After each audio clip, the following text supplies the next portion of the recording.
And in Russia back then, it was it was like a red, not fog, but so dirty. You know, it's such so much pollution in the air, and it just like this surreal scene. And it's 3 or 4 in the morning, and we're on a reservoir, frozen reservoir, just ice skating with Dave. And it was just, and you could see the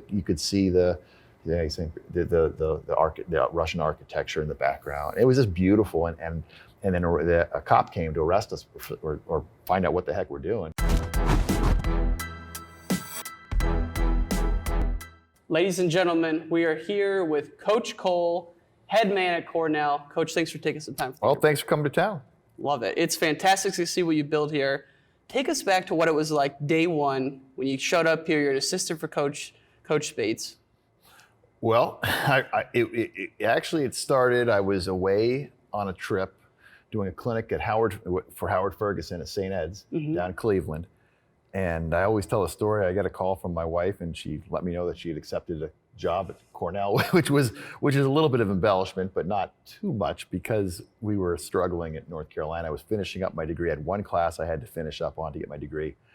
And so we were looking forward to doing something different. I made the trip up, and I actually talked to Jack, and I said, hey, I didn't know anything about Cornell. You were back then, you didn't have the internet, you didn't have cell phones, and people don't realize just how different it was. You found out about wrestling teams by picking up amateur wrestling news once a month and finding out who had beaten who and what teams were good. And if you weren't in the top 25, you got zero publicity.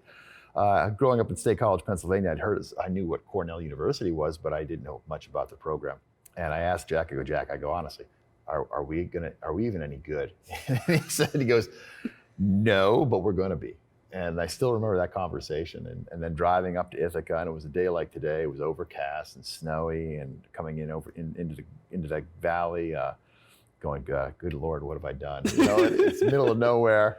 And the first day I stepped into that little wrestling room where we had to share with 8 other, literally we shared our wrestling room with judo, taekwondo, meditation, women's explorations of meditation. I remember that specifically.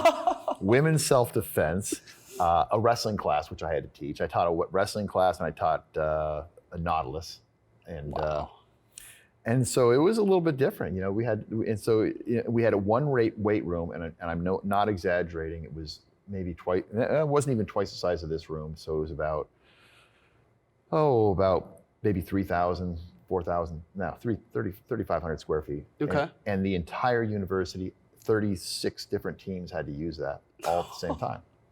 And so that's kind of what I stepped into. And I actually look at that as a real blessing, because we've come from nothing to where we are today. So I see what we have, as opposed to some coaches who see what they don't have. And I mean, it might sound like the same thing, but it's a huge difference as far as your attitude. And so, yeah, that's where I started. And obviously we've come a long way. And when you talk about having a perspective or an attitude, is that something that comes from your father? I mean, yeah, I think you emulate your parents. It's obviously you emulate your parents, but you take on their personalities and their personas. And my father grew up in the Depression, waste not, want not. My mother was also from that vintage. And so, you didn't realize, of course, now today, everyone needs their phones and and they need to get the latest shoes. And even if you have no money, you get them. It's really kind of bizarre. I remember as a little boy getting a pair of shoes for my birthday, and you don't get a pair of shoes for your birthday. Yeah. But they were in a more expensive little pair of Pumas. I still remember them. They were the white with the red swoosh, and I thought I died, gone to heaven. Dad got me a pair of shoes for my birthday. But he was a full-time tenured professor and full-time wrestling coach at Penn State. But he only had a part-time assistant coach, and it was a different world. And he was mandated to teach classes all through the summer, plus his wrestling camps. And he didn't make any extra money. That's just part of the job. Wow. And when I came to Cornell, I told him I was coaching, and when I got the head coaching job after a year, I didn't have to teach classes. And I remember he asked me, what do I have to teach? What else do I do? I said, well, no, I'm a full-time wrestling coach. He's like, oh my goodness.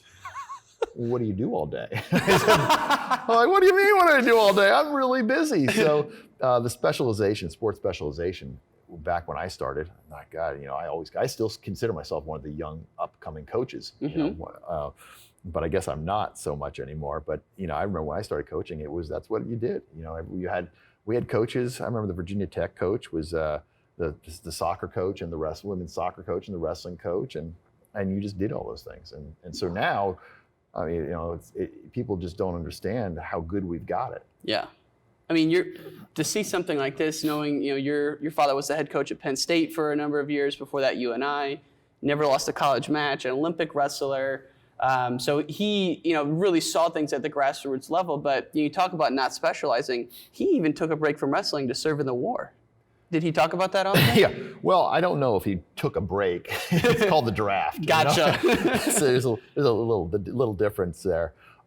He didn't talk about the experience until the 50th anniversary, and he went back with, if you remember Andy Motter. Andy Motter's father and my father were really good friends, and they went back to Normandy, first time he'd ever gone back. And then when he came back, it was very cathartic. He just didn't stop talking about it. It was really interesting. My father, and in the harrowing experiences that he actually went through, you understand when you're strafed by a Messerschmitt, or you're on a Normandy beach and you get off the transport and all your buddies drown because they left you out too far in the water, and you're a combat engineer, so you've got a backpack of explosives and heavy equipment, and you sink. He talked about being washed on shore because you couldn't swim with all that equipment, and it doesn't take long to drown, and then just shooting up and trying to get up to kill them before they kill you. And he took a lot of those experiences and applied them to his wrestling. And I didn't realize it as a young boy, some of his mentality of kill or be killed within the framework and the rules of wrestling. And they made the slam rule because of his, I hate to use the word savagery, but it really was. And so he would knock people out and then shake them to make the ref think they're awake. And that was legal back then. What's the slam rule? Like that used to be allowed? Yeah, you used to slam the guy. Wow. So you had to bring your knee down before your opponent hit. Well, let me tell you what, you can bring your knee down pretty darn hard, and he would knock the guys out. But when you go through and one time he told me about a detail where he had to clean up the beaches after the invasion. And when you're cleaning up beaches and these people are getting hit by howitzers and mortar shells, it's horrible, And so he's cleaning up body parts is what he meant. And oh my God! After you see things like that, there were a lot of them who got to see that. But back, you don't worry about slamming someone. Yeah. And a lot of all the guys he was wrestling, of course, many of the people he were wrestling back then, everyone served. People don't realize everyone served. Yeah. And he volunteered. He said he volunteered because he wanted to volunteer before he got drafted, because it didn't really matter. It was just a matter of time. Yeah. And so yeah, it was a different life experience for him. And so he, I can't remember what your question was. I forgot the question already. It was just the taking a break to serve your country, but then something you had said was it impacted his wrestling, and that was kind of where I was going. Yeah. How did that impact his parenting and his wrestling? So he used to talk about visualization before there was such thing as visualization, and he didn't know it was the psychological terms and what they do with sports, sports psychology now. But I remember as a young boy, one of his pet peeves was, his golden rule basically: you don't get ridden. You just don't get ridden. It was the masculinization of everything you hold dear. And in the Koll family, you just didn't get ridden. And I still remember the one time I did in college, he just, the look of disgust in his eye, it was like, all right, that's not happening again. And that's actually a true story. I still remember that. But anyway, wow. Yeah, he would talk about how when he would go on the mat, he would see his opponent and he would imagine that person had done horrible things to his mother, and he at that point in time he could get himself built up to a frenzy that he felt like he would take a fork and put it through his eye, and that person's eye, not his own. Yeah. And at the time I was like, wow, that's kind of messed up. But but he could really focus that energy and that aggression and for moments of a time and turn it on and turn it off. The problem is with that type of mentality, if you try to go out and wrestle a match like that, you're going to be exhausted within 30 seconds. Mm-hmm. And so I would do it, for instance, when I was on bottom. I remember training it for years and years and years, and then being in the practice room at North Carolina.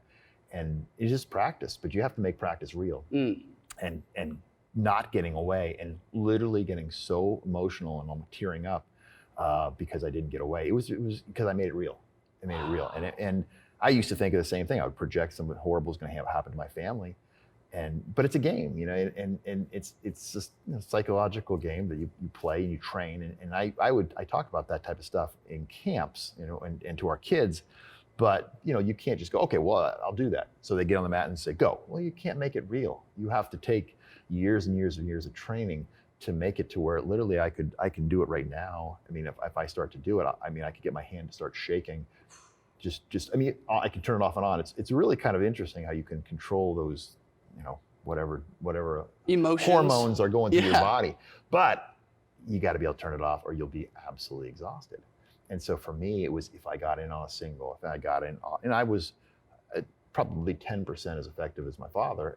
But the one area I was proud to say, when I was on bottom, no one would ride me for more than a second or two. And maybe they gave me more opportunities to take me down, but boy, damn it, I was good on bottom. Wow. It's interesting to hear you say that you didn't have that mentality before a match, though. How would you describe your mentality before a match? If it wasn't that controlled anger, was it more of a loose? Well, you don't want to have a controlled anger before the match and just get wear yourself out. I mean, I've seen so many kids just get exhausted before they even step on the mat, and they're just a wet rag by the time the second period comes around. You got to be able to control yourself and turn it off and turn it on. And so you hit a shot, you turn it on, you finish that shot, you turn it off, and you'll be able to breathe again. It's just like running a sprint, but it's more intense. Yeah. Wow, that's interesting. I mean, to think that was your mentality on bottom, and these guys on top maybe don't know that. And then they get on top of you, and you're like, it's just an animal. Well, they found it out pretty fast. I mean, I didn't care if they got hurt. If they were behind me, my head was going to go through theirs, and my elbows and everything else. And so in practice, people would just let you go. And like I tell you, if you make it really hard for someone, they don't like most people won't ride you. Yeah.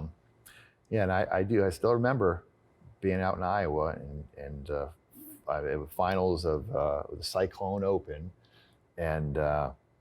Oh golly, he wrestled for Oklahoma State from New Jersey. I can't remember his name off the top of my head, but he rode me. And after that, my father came in and was like, don't ever let that happen. It was embarrassing. And he never would say those. He was the kindest soul you'd ever want to meet. You'd never imagine the stuff he'd gone through. And I mean, he adopted puppies and we brought in children. I mean, he was just a saintly man, but don't get ridden. That's one thing you can control. And the attitude was, if your life depended on it, would you get ridden? Now, obviously, I had that attitude, and I remember I was on a world team with Bruce, and I roomed with Bruce Baumgartner. And I go, you couldn't ride me. I honestly felt that way because I believed it. Yeah. And then Bruce got on me with those giant grizzly bear arms and squeezed me. And I realized, oh my God, he could break my ribs. He could literally crush through my ribs. And I was like, all right, make one exception unless you're wrestling Bruce Baumgartner. That's the one exception. Now, on the track of mindset, before we shift to your coaching career, 1990 World Team Trials. You're in the finals against the great Kenny Monday. You lose match 1. Where are you at mentality-wise, back at the hotel or backstage, before you getting out there for matches 2 and 3? I remember walking out of the Palestra, and Wade Chalice comforts me and lets me know. He goes, hey, you're gonna have your time. You're gonna be fine. Your time's coming. And it just was so insulting.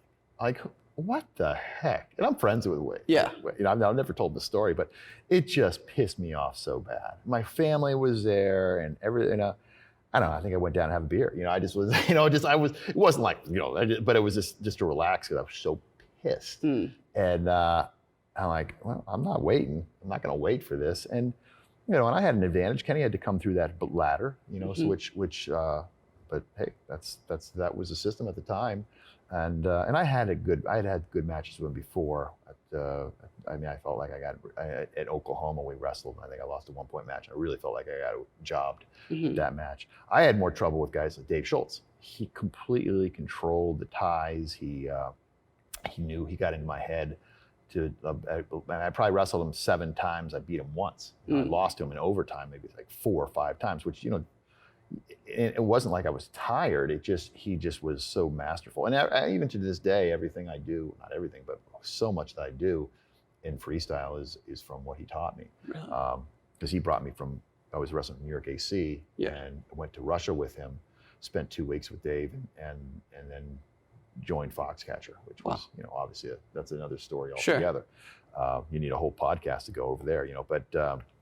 What was the experience in Russia with Dave like? Because he was beloved over there, right? Oh yeah. It was great. Well, it was great because he could only one on the trip who could speak Russian, So you always wanted to be with Dave, and that was back right after it had broken. I went over a couple times with him, and the Soviet Union had just broken up. My fondest memory was I remember we wrestled in a town called Ozhiknits. I don't know if it has it anymore. And it was middle of nowhere. We flew over the Caucasus. I can't remember what mountain range. And we came back and we'd won these ice skates because that's what they gave you. They gave you ice skates. Well, I went to one tournament, I remember in Turkey, that we won vacuum cleaners, but they didn't work on U.S. current.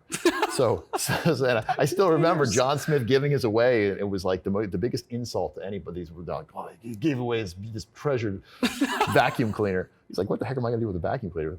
Oh my God. But we got ice skates in this one. But I got a size 5. Well, I didn't win the match. So you only gave it to you if you won. Okay. And I still remember wrestling a guy named Gajakanov and when I actually wrestled a couple weeks later and got a little revenge, but they gave these ice skates, or they gave the guys who won ice skates. So Dave had a pair of ice skates, somebody else, and so I borrowed the winners, which were like size 15, and Dave's were like size 12, and he had, it wasn't even close to fitting his foot. And we went out and we were jet lagged. We were flying out the next day. And we're right outside of Red Square, and in Russia back then, it was it was like a red. Not fog, but so dirty. Such so much pollution in the air, and it's just like this surreal scene. And it's 3 or 4 in the morning, and we're on a frozen reservoir, just ice skating with Dave. And it was just, and you could see the Russian architecture in the background. It was just beautiful, and then a cop came to arrest us or find out what the heck we're doing, and what the heck are you doing, and Dave spoke to him and got us off. But I just remember it so vividly, just looking, and you could see, is it St. Petersburg Square? No, not St. Petersburg. You're in Moscow. St. Peter's, not St. Whatever. The iconic architecture and. I can see it in my mind. Yeah, I'm embarrassed that I pride myself in my historical knowledge, and I'm obviously not as good as I thought I was. But anyway, it was just a really great moment, and something we would go down walking through the town, and back then they had all the the Matryoshka dolls and the lacquer boxes, and at that time there weren't as many fakes that are coming out, but they're quite valuable, and Dave would help you barter because you start off at 5 trillion rubles and you get down to 30 by the time you're done with it, and so I still have a lot of those keepsakes as well. Wow. I was interviewing Coach Smith this August for a documentary I just did, and he has those lacquer boxes as proud as anything and I didn't even know what it was, and you just mentioned it there. It's like, what is a lacquer? Like, I can't even. Yeah, I remember giving Jack Spates one when he left. I don't think he had a clue what it was. It was, it's just they build these basically paper mache, I believe, and then they paint layer upon layer upon layer of lacquer, and the one I gave him, I remember, had mother of pearl and gold and silver. I mean, really precious metals, and they're worth, depending upon what you get, hundreds of thousands of dollars, or they're worth $50 or $10, depending if you get the fakes that are the knockoffs, and depending upon what region in Russia that there's different styles, different themes that come from different areas of Russia, and after Lenin and Stalin they took over, they pretty much crushed it, and then they realized they can make some money off it, and they started up those little artisans got going again, and the government started backing them and supporting them again, but they'd lost I believe for a while they had almost lost some of the art, the stylistic, because they thought it was government, or the whatever you want to call it, the party line. It wasn't the party line. So wow. But no, I've got a nice collection, and there were I had always had the different the little nesting dolls, yeah, those little Matryoshka dolls. But I love, and obviously John does too, love the lacquer boxes. Yeah, and so that's you have this incredible career. You travel the world, and then You settle in as the head coach. I didn't realize how much you were still wrestling when you were the head coach. I mean, up till '98, you were still wrestling in the trials. What was the big turning point for you as a coach at the helm of Cornell? Well, I didn't wrestle because I loved it. I'm not necessarily proud of it. I'm not embarrassed, but I wrestled because, I mean, I literally was poor and we had support. USA Wrestling was paying us, and then obviously Foxcatcher was supporting us. When I made the world team, my wife was able to fly to Japan with me, and so there was a financial component to it that helped me survive. And at Cornell, you can talk to Steve Garland, and ask what he was making, when he first came here, or Brian Smith. I think Brian Smith made $12,000, and he was a substitute teacher. So I came in with Brian Smith.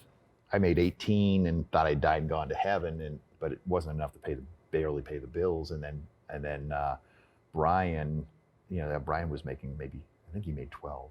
I think so. He had to substitute teach. But that's just how it was back then. And then as I became a head coach, I didn't make much more.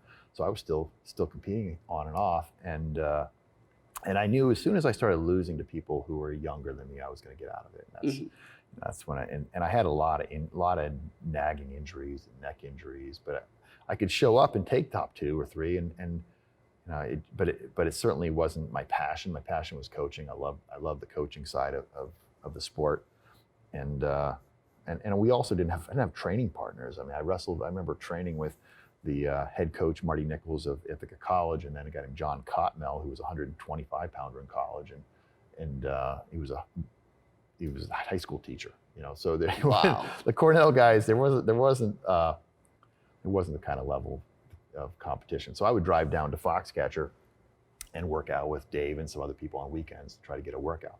Wow, that's pretty crazy. Just the difference of your guys now. I mean, we're talking about your current roster of Olympians. We were talking to Yanni last night. You guys could have 3-4 Olympians and not blink an eye this year at the Olympic trials. And you think back to what your experience was like trying to make a run at 92 and 96. So in between, before we get to the current stuff now, talk to us about like the building of the Cornell program. An easy answer would just be how'd you do it, but maybe what are some things you learned along the way from in '98 you guys were like tied for 63rd, but then now you've been top 4, top 5, pretty much every year since. Well, I talk about this a lot. I speak to it when I go to NWCA, the conventions, when we talk about building the program. And I remember when I was younger, I was looking to my left and my right, looking for the next opportunity. And I worked that way. I mean, I came to work thinking, well, how am I going to get the next job? And it's not a glamorous or happy story how that works out when coaches are just looking for a better deal. So when you go to work every day trying to get a better job, you're not focusing on the job you have, I think sometimes. And I wasn't building connections and networks and relationships at this place.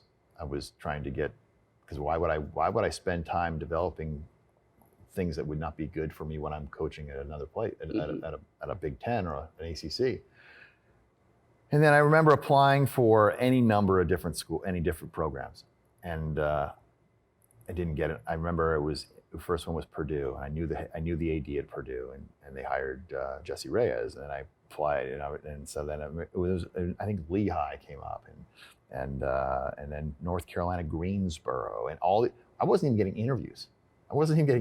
This is why you're the head coach here? And when I was a head coach, UNC Greensboro, I was an assistant coach, but the other ones was because I was really not a great situation. I didn't have the wrestling room. I had the wrestling room for 2 hours a day. It was so frustrating. I couldn't work with the guys. I couldn't do anything. And yet we had success with Jack Spates because he was so much better at the job than I was, and he had nurtured relationships with the admissions and financial aid, and he was getting better kids into school accepted that I wasn't, because I always tell people, I thought I could just inherit these relationships. We don't inherit relationships. You have to develop them. And just because someone was friends with Jack doesn't mean they like me. True. And so I really, after the rejection upon rejection upon rejection, I remember doubling down and going, you know what, I might be here for a long time, or I need to get into a different career. And really making a commitment to all the things that make your program successful. And I always had, I was friends with the alumni, but I needed to look, the lifeblood of our program is in fundraising. You know, you have to have the resources because Cornell's not going to give it to you. It has to come from another source. And so really focused on building those relationships, building relationships within the Cornell community, within the town. And lo and behold, it didn't take as long as I thought to start those relationships start to blossom. And you know, I tell the young coaches, I go, you know, if I left here, those connections and those relationships would still be with me. So I'd be a more effective coach if I were at Florida, started a program. I could take them with me. So, I know that was pretty much the you know, it didn't just so happen, but people, you know, Arno Neiman, one of our alumni, always says Cornell wrestling, overnight sensation, you know, 32 years in the making. You know, it didn't just happen. It took a long, long time. And then we got a couple, I remember when Jack came in, Spates, he got Mark Ferguson was our top. I remember when we got Mark Ferguson. People don't remember Mark Ferguson. He's actually now dean of medical school at Oklahoma, and was a two-time All-American, beat Koll, beat Jaworski, but yet people don't remember him. He was phenomenal, had some injury issues, or else would have been probably a multiple-time national champ, I think, or if he had been wrestling for us today with the kind of competition we have in our room. David Hirsch won a national championship, and then I let it slide because I wasn't getting the right types of the right talent level. But it really was Travis Lee who was the one I think who kind of righted the ship. Travis Lee, followed by, you know, Troy Nickerson and Jordan Lean, some kids who slightly unheralded. Troy Nickerson wasn't. But Jordan Lean from Tennessee and Travis Lee from Hawaii, and you know, we could tell the story. It's like, hey, if you can win a national championship coming out of Tennessee or Hawaii, imagine what you can do. You know, if you're, you know, you already start off with the talent. And so then and learned how to recruit better, and I learned how to, you know, then we started building the resources, and then of course the Friedman Center came. We were able to get the Friedman Center built. When was that? 01? I was 21, 22 years ago. I'm terrible with years. Yeah. So it was like 21 or 22 years ago, and then we took fourth in the country that year. But we did it with kids that we had recruited from the other little place. So it wasn't, and by that time we had been able to have the room all day long. We were able to get rid of, we didn't have to share with boxing and everybody else, and that was Dustin Minotti and Travis and Mike Mormile, Joe Mazurko, and Tyler Shutlin, people you don't know the names, but just some real journeyman wrestlers who were not just all the superstars, but Jerry Rinaldi came in at that point in time, who was outstanding. So we had some guys who paved the way. And once, you know, a little success makes it easier to have more success, because now you're on people know who you are. Whenever I call a person from the state of Iowa, the first 10 minutes of the call, you'd have to convince them you're not a Division III program. Because of Cornell. And that's no exaggeration. And even in our early years, it wasn't just Iowa. People would, you know, you talk to a kid for 10 minutes, 15 minutes, and then he would ask you, so what division are you? Like, oh my God. Oh. You know, it was so depressing. That's where you guys started from, and then, you know, you start getting recruits like a Dake, who, you know, I don't know if he was a Yanni level in high school, but certainly right up there. But talk to us about Gabe Dean a little bit. He was unheralded as a high school wrestler, from what he tells me. What's your experience like with Gabe? Yeah, you know, I mean, unheralded. You know, he's being modest. He was still. He didn't win. You know what? He was a one-time state champ, I think, and he was a runner-up. But you know, he had good DNA. Yeah. You know, his mother was very athletic. I'm sorry, Dave. You know, his father was obviously a national finalist at Minnesota, and so that was a tough one, because I remember actually Martin Floriani introduced us in New York City at Beat the Streets, and introduced me to, and I had known Dave because he wrestled at the same time as I wrestled, but I'd heard that his son was going to go play football, but he was a little short, and Damian Hahn and I went out to see him, and it was just, there's some times you go in and you hit it off with the family, you're like, all right, this one's ours. But then we had to make the money work, and that's hard because we have very little control over the financial aid. It's you know, if you make too much, you're not going to get anything. So that was you know, they had to make some sacrifices to send their son to Cornell, and thank goodness they felt comfortable in doing it, because not just Gabe but Max.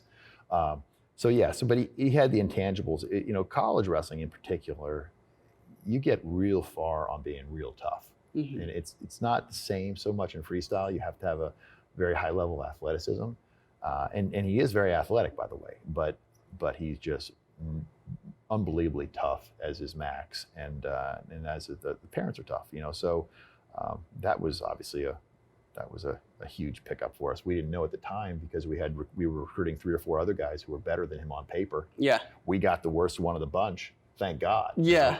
So, and we got a couple others at that time who were way higher ranked, but the rankings are only as good as the people in them. Well, his pace is so high. I mean, just watching him drill yesterday, I mean, he's just going. Has he always been like that? Yeah. No, I remember when he first came in, and that's back when I could whip him, and I did, and I mean, it was a while ago, and because but he went so hard, but he made so many mistakes, and he reminds me of Cam Simez, and Cam Simez trained Gabe a lot early on, and Cam is another name I forgot to mention, but Cam really helped put us on the map, but he just if he made a lot of mistakes, but he did it so hard and so often that it eventually just break people. And by his senior year and junior year, he was just incredibly dominant. Obviously, we were really disappointed in his last match of his career, and that set him back a while. It was really emotional. That wasn't his best game. Now, Bo obviously had turned into a phenomenal wrestler. I think at that moment in time, Gabe was better, but ultimately Bo has one of the best careers anyone ever. But at that moment in time, I think Gabe should have pulled it off, but he didn't, and that was definitely in a kind of a, it wasn't just sheer ability on that one. I think it was just emotionally, Penn State had everything going at the right time, and we didn't. Yeah, and that's something where you look at, he is wrestling Bo next Tuesday, but just in general, him coming back, I think is really interesting because when I interviewed him 2 years ago, he was fully into the coaching, and he's like, being a coach is selfless. It's the right way to live. Whereas an athlete, it's very selfish. How did this where were you when you heard that he was maybe coming back, or how did this come about? Well, I mean, pandemic's a great thing for you, right? I mean, it's what else are you gonna do? I don't know if I get credit for it or not. I do know that I watched him beat Kyle in practice, and afterwards I was like, you have to come out. You have to come out. Now, I'm thinking he must have been thinking about it prior to that, and then I watched him wrestle in practice the other day, and it was ugly. Kyle beat the living daylight out of him. So it's not like he goes and beats Kyle. I'm not trying to say that. But that one day, it doesn't matter if you do it once or once every 10 days. If you can go with Kyle, what are you thinking? Yeah. I mean, Kyle arguably can make the team at a couple different weights, and he's that good, and so then I spoke to him. I don't know if I had any influence on his decision or not, but I know that shortly afterwards I find these things out on Twitter and Instagram. So you guys, I'm not exactly a social media force. Yeah. Although I do have 2,000 followers. You're up to 2,000? I'm up to over 2,000 now in Twitter. How about Instagram? I checked out the profile yesterday. It's a little bleak on there. I've only done one Instagram post. I think I've done an Instagram post. I don't know if I followed or whatever you do. But yeah, I've got it's almost a cult I've got going with me now on Twitter followers. I like to call them my flock. The Coach Koll flock. We'll wind down with this one, Coach. You mentioned Kyle Dake already. We were talking to Yanni and Vito last night.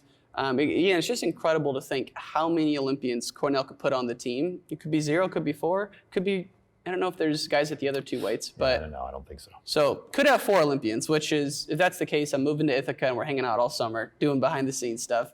But before that, we got to get to the Olympic trials. 7 weeks out.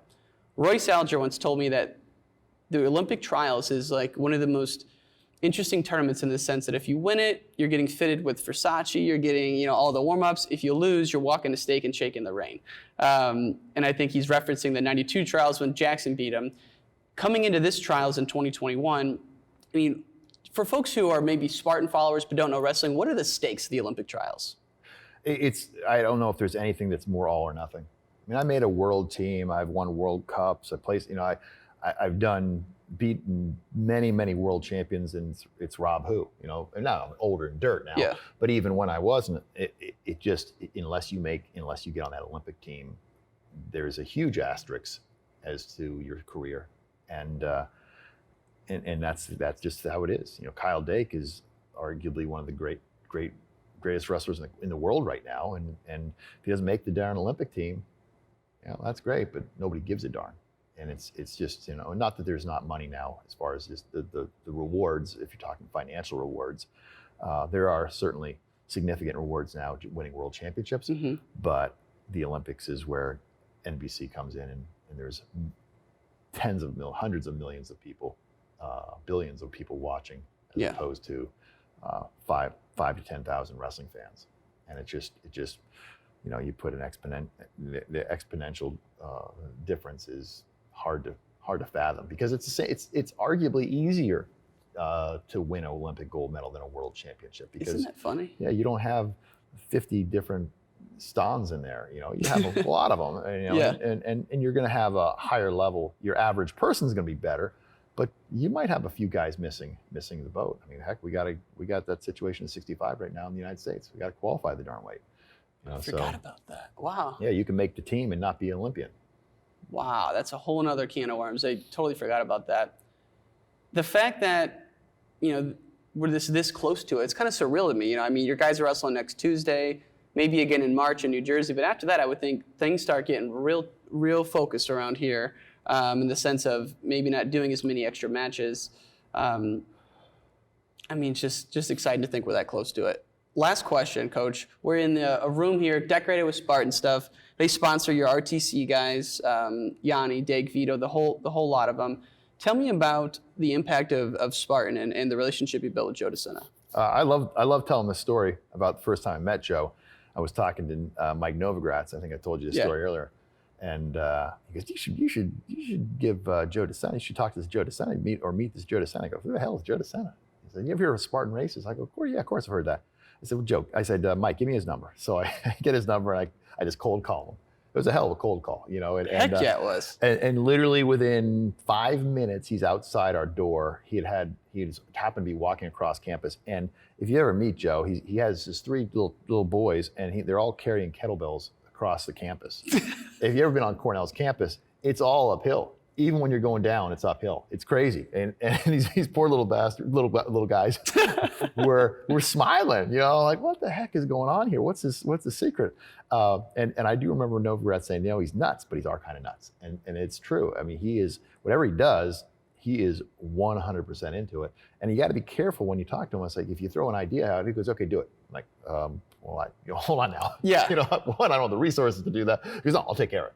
But I know he wants to win, and I like that. I mean, it's fun to be with people like that who are in the same kind of, whether it's, Spartan races, or if it's wrestling or health or wellness, he wants to be the best at it. And he has a really good heart too. I mean, it's not just, he doesn't do this for the financial rewards. Not that he's going to turn them down, but he really wants to make a difference. And I know in coaching, that's the same way. It's the same way with Mac. There's other things I could have done. But I really enjoy the coaching aspect of it, and seeing these kids go on and have great success. And that's that, and as frustrated as I am at Cornell because of their policy. I don't want to get myself too excited. I want to have a couple more years. Sure. I do love the type of kids we attract because of the academics. I went to a school in North Carolina. It was a good school. I would never have known it, but how I went to school. I went there to get an education. I went to North Carolina to get a degree. People come to Cornell to get an education. It's like crazy, but I should never, I always reference my walking across campus with Lenny Bernstein and Enzo Catullo. Sorry, Enzo, if you hear this, but we're walking across, and we pull out the Daily Tar Heel, and there was a ranking that had Carolina as like number 20th in the country. And he looks at us, he goes, hey, did you know this was a good school? And I'm like, wow. Now, Enzo's gone on to be incredibly successful. He's very intelligent, but at that time, that was the mentality. Wow. And he didn't even, it was like, I came here, he didn't even know it. And we were getting, you get sold on something to come here to wrestle, and it's warm, and it's a beautiful place. And obviously we have to recruit a little differently, because if we don't just recruit for the wrestling, we recruit for the whole experience. Yeah. And our alumni have been fantastic. I mean, not just, financially as far as what they've done here, but, getting jobs for our kids and internships for our kids. It's kind of a cradle to grave experience. Put my little recruiting pitch in there. Yeah, put it in, folks. I tell you what, after coming here, I can't understand why you got the education, the coaching staff, world champions, the facilities. I can't understand why someone wouldn't come here if they have the grades and the wrestling chops to do so. Coach, you've been incredibly gracious with your time. Thank you very much, sir. Oh, thank you for having me. Absolutely.